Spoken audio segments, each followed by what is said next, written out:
Right, guys, Monday night golf show time. We're down here at Trafford Golf Centre in Manchester, myself and Peter Finch, and this is a roundup of the weekend's events in a friendly and fun way. Yes. Pretty much. We're all friends here, and we've got, quite a lot of stuff to get to. Seems it's the off-season. The off-season doesn't really count in golf anymore because now the weather's getting cold over here. They've gone to Australia, where it's just approaching summertime. So why not? Why not? If you can do it, why the hell not? Well, the season doesn't seem to stop anymore. No, not anymore. Not at all. It's such an all-round season now. Certainly, like I said, the European Tour just go, well, tell you what, let's shift somewhere else. Let's go, we've got some phenomenally hot climates around here. The US have never obviously got an issue with that. So, all-round golf, which we love. And I think it's good for the game. I know, obviously, the Ryder Cup being so late in the year, even just down here at the driving range, we have seen a huge increase of golf balls being hit. Yeah, massive. Huge increase. Crazy. Huge increase in lessons. Myself and Pete now are getting to 2 to 3 weeks booked up. So, guys, if you are interested, get in early because we're starting to get really stemmed up. It's not an advert, it's just saying. Right, so let's start off with the young Danish golfer on the European Tour. Second win this year for Thorbjorn. If you didn't watch last week's show, we had an immense amount of fun with names last week. So Thorbjorn Olesen, or Thorbjorn Olesen, we're not quite sure how to pronounce it. Thor, if you're watching, let us know. Didn't think I'd be saying that this morning. Second win. Is it not Thorbjorn though? It's Thorbjorn. That's his full first name. I am 99% positive anyone who knows him will call him Thor. I mean, come on. Why would you not? You'd want to be called Thor, surely. Does he have like an axe in the bag? I think he should from the start to actually use an axe in the bag. Thor uses a hammer. Oh, yeah. Wow. Ouch. Yeah, hammer. Do you know who uses an axe? God. No one, because it's stupid. So nobody uses the axe. I'm sorry, comic fans, everyone out there. I'm terrible. I've never read a comic in my life. So, 25-year-old, second win on tour. He's doing amazing. He's been on tour for a few seasons now. Played in less events this season. Only played in 18 events, but phenomenal golfer. And he's going to be our swing analysis today. So stay tuned for what he's doing so well absolutely. As a young golfer to compete with the likes of McIlroy's and Ricky Fowler. You'd almost start to see him stepping up into that bracket next year. Yeah, he's definitely that type of player. I like how he stepped up from the Challenge Tour to the European Tour. I say he's only played 18 events on the European Tour. I mean, but he's now a worldwide global golfer. Yeah, of course, global golfer. And then, how do you pronounce this one? Is it Rob? Rob Streb. We're okay with that one. Robert Streb. Whether it's Rob to his friends, we just don't know. Robert. And he won on the US PGA Tour. First win. Congratulations, Rob. Household name. So we're not going to do your swing analysis just yet. I think you've got to win twice at least to get on the show. You've got to win twice and be nice to us. Those are the house rules. We're sticking to them. Can't change them. Fantastic to see again the worldwide spread of all these golf events going on. We're going to touch quickly on Thorbjorn as well because he did a phenomenal thing. He led the first round of the 64, and apart from the second round, he just dropped back. He led all the way. He led from start to finish. And we thought it'd be quite a good little thing just to talk about, as a lot of people now are approaching their Winter League matches, their Winter Order of Merit, is it's key to continue a successful start. Yeah. So some of you might go out there hot off the edge of the season, win the first couple of matches, how to keep that going forward. Not only that, but also how to keep it going in the round as well, because I mean, I don't know about you, I get so many people in for lessons who are like, well, I played 16 holes fantastically well. Yeah. Came in a couple over par, so I had triple, double coming in. So it's sustaining it over a round, it's sustaining it over a period of time, and that's what the best players do. Well, they understand the process. So I think they do phenomenally well, the tour players, to stay in the present. Because first off, you've got all the media hype after the event. So if you're walking down the fairway and you're few under par, and you're thinking in your head, well, I've got to speak to the media after this event. Mm-hmm. And I think that's a trick. I think that's a really hard thing because it can either go one way or the other. You continue to play well and you keep going under par, or you have a blowout And all of these things you've got to explain to the media after in the tour event kind of capacity. Now, how they deal with it, they stay in the present. They're never thinking about their winning speech. They're never thinking about how much money they're going to be making. They've already made enough money. Yeah, they're not thinking. They're not thinking about the handicap reduction, which you guys might do. That's your little difference compared to the guys on tour. You might be thinking about your order of merit standings, and that's from on tour and in the amateur game as well. So it's about staying in the present of the shot. So making sure you hit one shot at a time and concentrating on the procedure of that, wouldn't you say, Pete? Yeah, absolutely. So we'll talk through that and a bit of Thor's swing as well, kind of when we're going through how to stay in the present, how to sustain that. We'll do that kind of up on the map. But in other golfing news, probably the biggest story is probably Poulter switching over from Cobra to Titleist, which I don't know. I mean, he's not been in the best form for the last few years, really, which is a bit of a shame. But I don't know. Well, he's been with Titleist before. Yeah, he's kind of going back there. So, I mean, it was always going to be a manufacturer that didn't particularly have a clothing line attached to it. So it could have never really been Nike. It couldn't have ever really been Adidas, because they've got clothing, TaylorMade, sorry. They've got clothing lines attached to them, because obviously Ian Poulter's got his IJP range. So he had to go with a manufacturer that didn't really have a super strong apparel side of things. Yeah. And Poulter always used to wear FootJoys before he signed with Cobra, and he started wearing Pumas. But he always used to wear Titleist and FootJoys and the MyJoys and the personalised ones. I think the personalised ones even stem from Poulter himself. So for him to go back to Titleist, I don't think it's a massive surprise. I don't think so. The club's coming out of fantastic. We're actually going down on Wednesday to Titleist HQ. How smooth was that link? That was very smooth. It was almost like we've not practiced that. So, not diverting from the script at all. When we go down to Titleist, it's in St Ives, right? They're now at St Ives, which is a bit of a trek from here, but we'll look North London way, so hopefully it shouldn't be too bad. Yeah, it shouldn't be too bad. Not going into London is a bit of a bonus, as we discovered last time on our day trips. Yeah. But yeah, we're going down there. So what do you want to see, guys, from our trip down there? We're testing out the new range of clubs. But comment in the box below. Let us know what you want to see. Should be good because I've not actually hit any of the new stuff yet. So yeah, I've had a little taster and it's promising. It's really good, but I'd never hit it on launch monitors. So we're going to take all our tech down there. Talking about tech, you had some breaking news to share with the world, didn't you, this week? Yes, absolutely. So if you've not seen Pete's channel, this is some breaking news. Yeah, so I've gone out and spent all my my bar mitzvah funds on a new launch monitor, the FlyScope X2, which will. It's all kind of looking forward because kind of what Rick's been doing with his Foresight kind of GC2 and HMT. I always kind of get confused between the two because they are two separate monitors, if you will.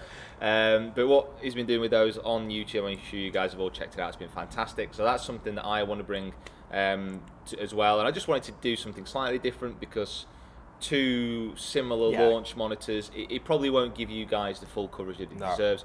And also with the coaching down here at Trafford Golf Centre, it just gives me an extra kind of weapon in kind of analysing swings in 3D. It's awesome. I can't wait for it to arrive. Really. I think 3D lessons now is the key. You can't really two-dimensional video analysis lessons. They're starting to go a little bit out of date. It's got to be launched once technology now, guys. But it's kind of like moved on. I mean, if you go 15 years ago or so, people were saying, well, if you're not using a video when you're teaching, you're not really teaching. No. And then all of a sudden people go, oh my god, video analysis is the most amazing thing ever.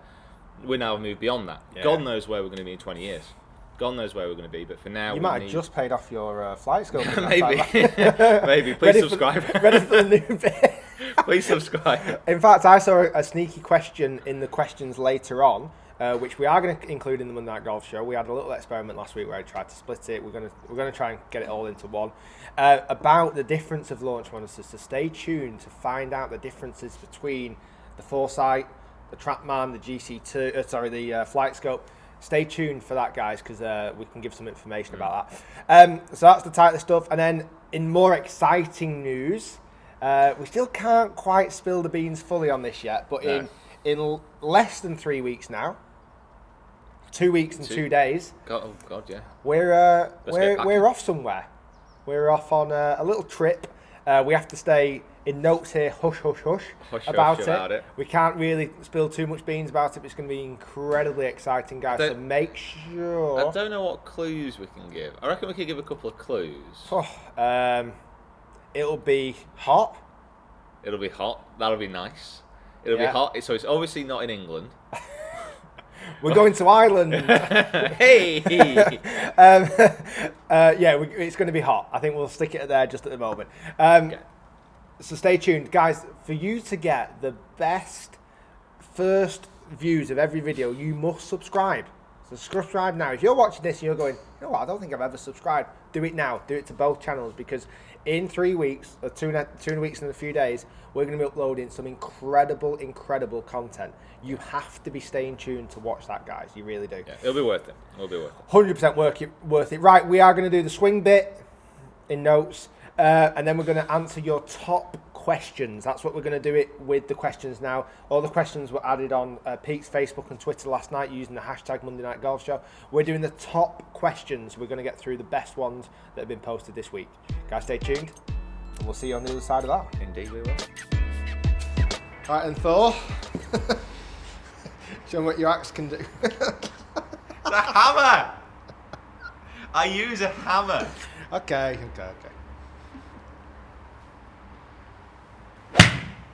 Wow, that's not that again. Jesus. That was not a typical first shot on the Monday Night Golf Show. Do apologise, Tim. Right, come on. Right then, Thor, see what you got. Nice. Yeah, so it's better than your practice ones. I was going to say, yeah. Got miles on. So, what we've noticed when we had a look through Thorbjorn's swing is one of the features, the consistency factor. Very consistent move, and it brings us nicely into the reason why we believe he led from the start and pretty much all the way through until the finish. And a couple of movements that he does in his swing that encourages those kind of consistent factors, let's say. Yeah. So when Pete sets up to this, it's become a bit of a trend. We noticed that Thorbjorn gets a little bit steep at the top, so the left arm is just above the shoulder line, but then from there the hands just drop slightly behind into a more inside position. And from there, all that then Thorbjorn has to do is rotate the hips and the club will come down on line. And it's a more consistent manner. So he's not shifting his playing massively. His playing is going a little bit up, dropping a tiny bit on the inside, which is something that I do. I do probably a bit too much. I don't get quite as steep as Thorbjorn. Nice. Yeah, and it's something that we've seen recently, actually. Quite a few tour pros who we've kind of analysed, and a couple that we've spoke to and actually kind of chatted to about the swing as well. It just seems to be a little bit of a trend of getting quite tall, quite high at the top. I mean, a lot of Scandinavian players. Yeah, I mean, normally the taller players will get a little bit more upright anyway. Yeah. But Thorbjorn's only, I think, 5'10". Yeah. Which is a lot different than Johan Karlsson, because he has a very similar golf swing. And he's got about a foot tall. So very upright. I mean, that drop, the upright position and that drop, that's not it's not the most consistent motion, because there is a slight change of direction there. Yeah. But it's something that he does again and again and again and again and again. It's like Furyk's swing. Yeah. Nothing like Furyk's swing, but Furyk's kind of mentality of having the same groove swing time and time again. 100%. And that's all that Thorbjorn does. Up there, drop. And what I like about that is many top players hit the golf ball too much from the inside. So they get to the top, if you hold it at the top, Pete, and then hit from almost show them too much from the inside. So the club would come in too far behind them. That is a good player's trait. Now with Thorbjorn getting so steep at the top, that almost prevents him from getting too inside, because the drop would be quite significant from that spot. Yeah. So he would be able to get it just a little bit up at the top, and then when the drop does kick in to bring the club back on plane, he's never going to overcook that movement massively. Yeah, it would be a change of direction of Sergio Garcia proportions Yeah, to huge, that far huge. inside. I think he's the only player who kind of really springs to mind who has that absolutely massive drop down on the inside. But again, he's a different kettle of fish altogether. Different animal. Right, hit me one more, Pete, and then we're going to talk about how we're going to sustain some good scoring. So nice and tall with the left arm at the top. Slight drop. Not your best, but it'll Not do. best. A little bit fully. Right, so touching on what we mentioned before about the consistency factors and how he sustained such a phenomenal golf score, it's got to be involved in the actual process of the shot. Yeah, absolutely. Because if you can improve the process, that's the thing that you can control as the golfer. The outcome needs to then just look after itself. So making sure that you have very clear factors on pre-shot routines. So if you've not got a pre-shot routine, it would be worth looking at developing one. I've done a few videos on my channel before. Have you done pre-shot Yeah, routine? I've done a few, yeah. So go and search pre-shot routines on channels and go and have a look at one that suits. There are individual pre-shot routines, but they all match up to the same kind of framing system. So they all manage to feature very similar factors. But staying in the present is the biggest thing. So once you're in that one shot, you're not thinking about the outcome of where the next shot might come from or the next shot 2 holes down the line.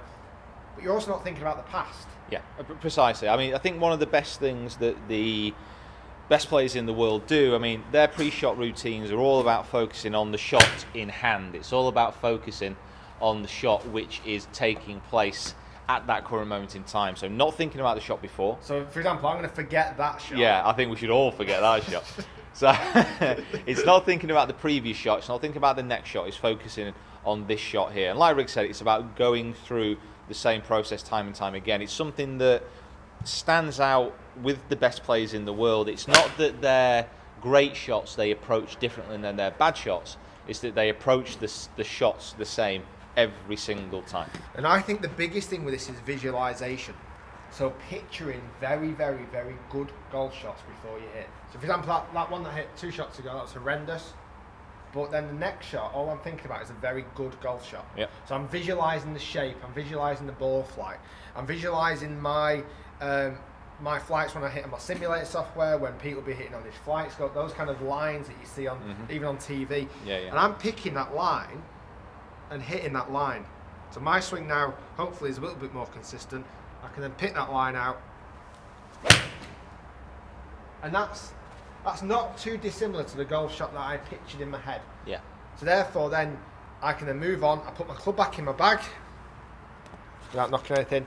I take my glove off and that shot is done. It's gone, yeah. Forgot about. And you walk on and move on to the next shot. And when you put your glove back on, you're back in the next shot.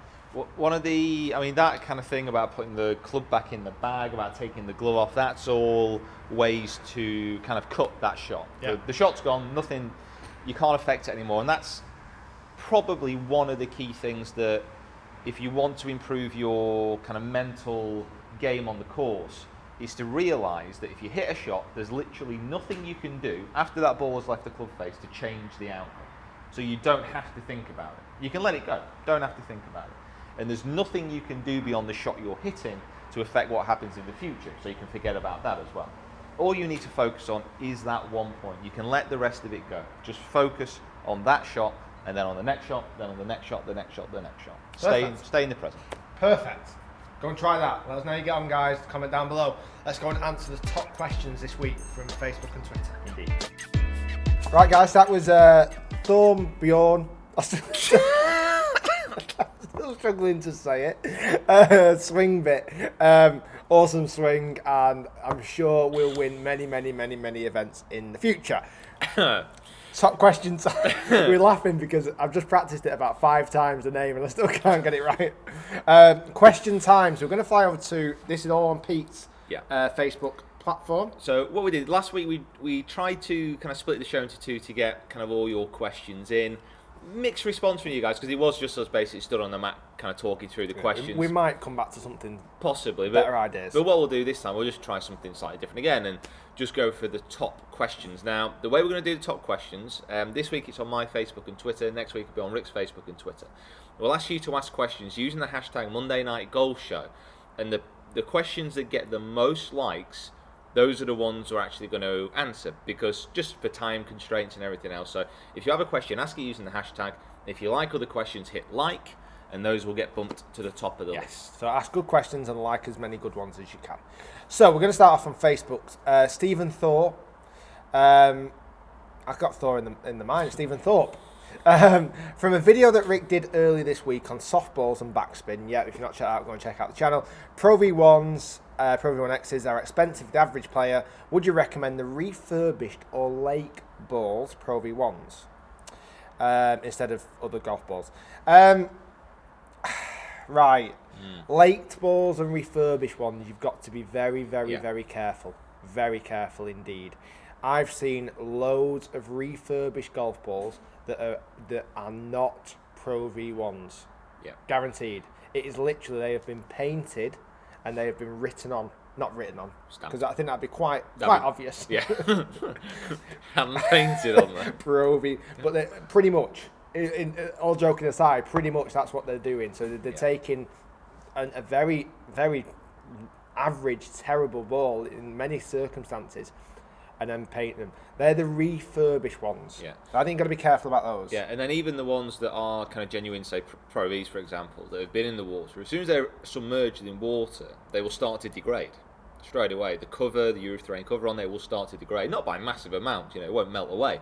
But if it's been there for a long time, the performance of the ball when it comes out, it simply won't be the same.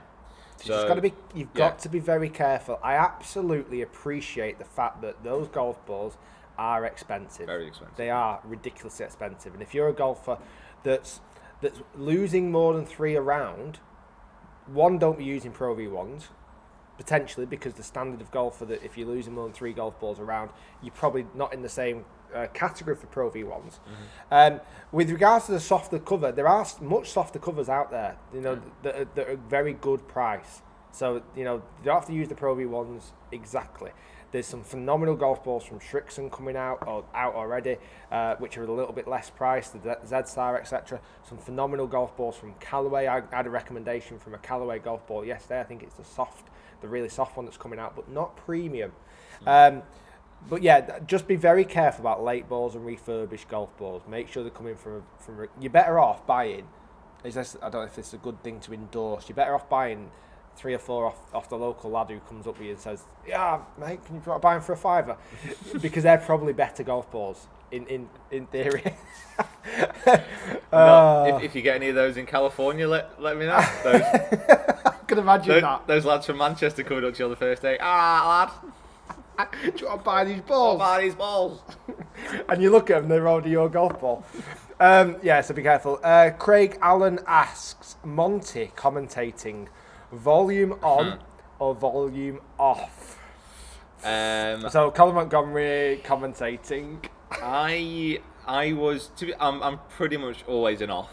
Have to be off. I do love Monty, but yeah, it's not great when he starts to talk over other players playing. But it was actually on the Ryder Cup. It actually wasn't too bad. It wasn't too bad. It was a little bit more lively, but yeah, normally he's wow. Not that we're trying to get on Sky Sports, really not. Gary Mallinson, great show, lads. Thank you.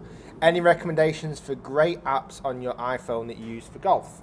And also, would you recommend filming our swings using the slow motion? Would you recommend you recording our swings? Do you know Gary? Nope. Okay, so unless we can come over and see you, Gary, I don't think we'll be recording it in our swing. Recording you and us. But yeah, I think the slow motion footage is amazing. Absolutely. I mean, it's just this, ever ascending progression of technology. I mean, the cameras on the new iPhones and mostly on kind of new mobiles now is so good. The quality on there is fantastic, and the slow motion application on the iPhone 6 is incredible. Plug.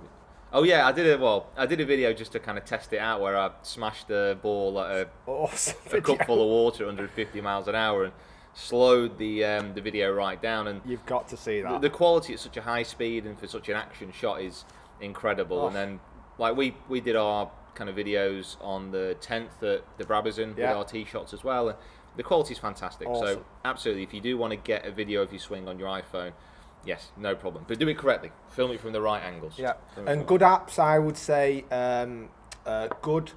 If it's a video analysis app, I use UberSense. Yeah. I think UberSense is awesome. I've got a couple. I'm doing a couple of online lessons today using UberSense. John and David, if you're watching, they are coming later on today. So guys, we do online lessons. If you're ever interested in actually sending your swing over to myself or Pete, you can do. We've also got the winners videos coming out soon. So the winners from the Ryder Cup, they're currently going through their swings and sending their swings into us.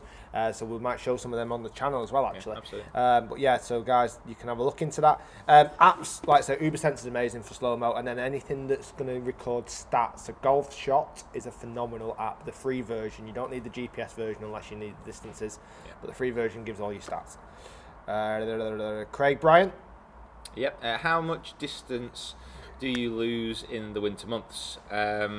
Significant amounts. Depends on what country. Yeah, in Manchester, 150-yard drive is a good going, I think. So let's say loss of temperature. So do you lose much distance in loss of temperature? Yeah, you do. Not only from, I mean, there's a few different outcomes. The ball gets colder, so it doesn't quite contract, doesn't squish quite as good. You have to wear more layers. Yeah. So generally your swing speed will decrease. Yeah, so you're not as flexible if you're wearing kind of 4 or 5 layers. You're not as flexible as you would be if you're just going around there in a t-shirt, and it will contract your swing definitely. And the air, the cold air, definitely has a huge effect on the golf ball. Yeah. To measure this in distance is hard to say because we don't know how far or how cold we're talking about.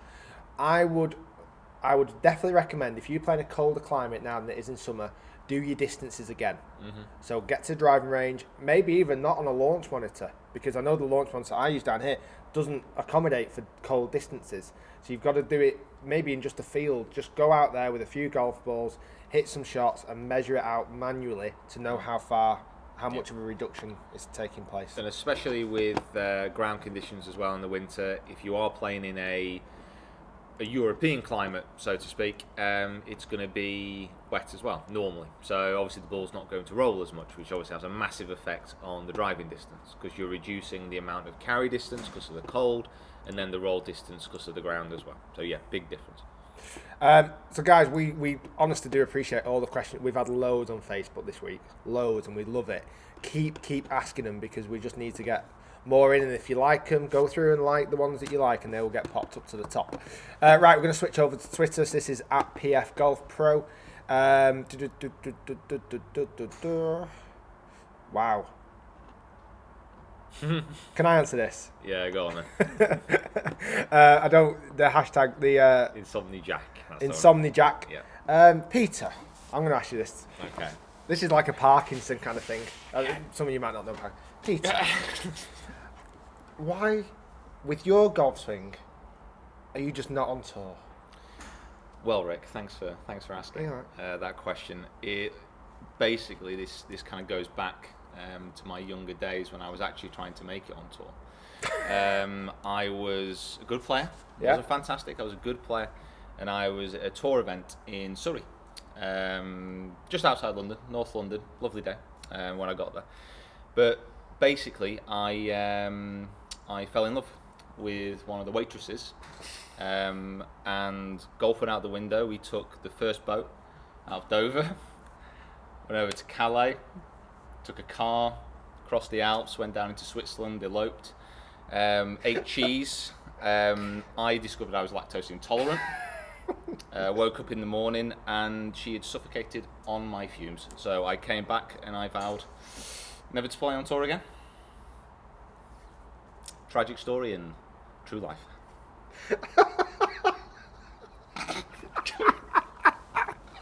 Oh, I love it. That's the best thing I've ever heard you say. Right, there's your answer. There's your answer. So don't ever ask again, because obviously it's got haunted memories for Peter. Steve, I'm pretty emotional now. Gonna go cry at my cheese altar this afternoon. Oh God, I love it. Right, we're gonna pick a few more because I need to bring it back together. I don't think Parkinson or any top presenter ever laughed at such an emotional part of things. You just laughed at me. I was telling a heartbreaking story. You just laughed in my face. Andrew Soppitz, this goes back to what we talked about before. We have to get serious face back on that. Back to before what we talked about launch monitors.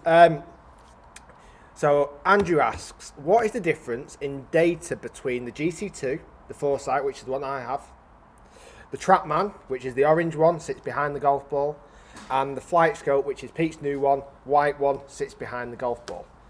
When we've made these purchases and when we've made these investments, we did research. We did a lot of research about launch monitors and differences between them.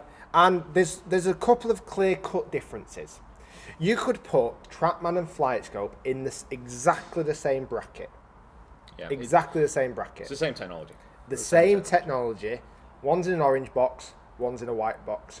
Hopefully I'm probably obviously going to offend some Trackman people, but they're pretty much the same.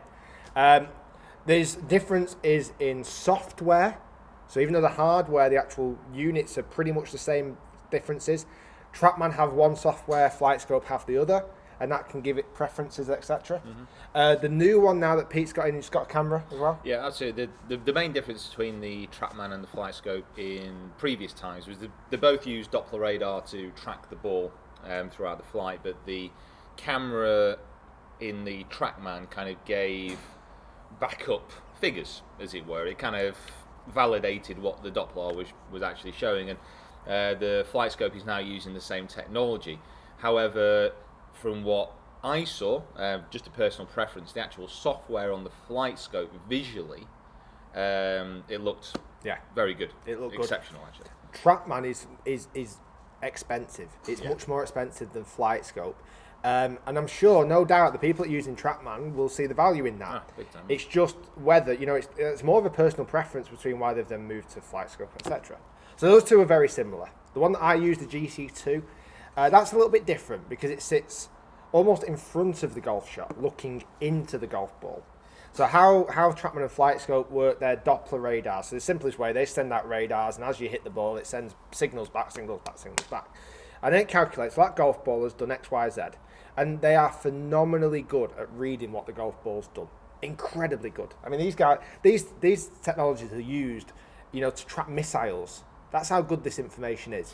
So it backtracks some of the shots. That's what all my lessons hit now. Backtracks and knows, well, if that golf ball's done that, it must have done X, Y, and Z. That's what it works out.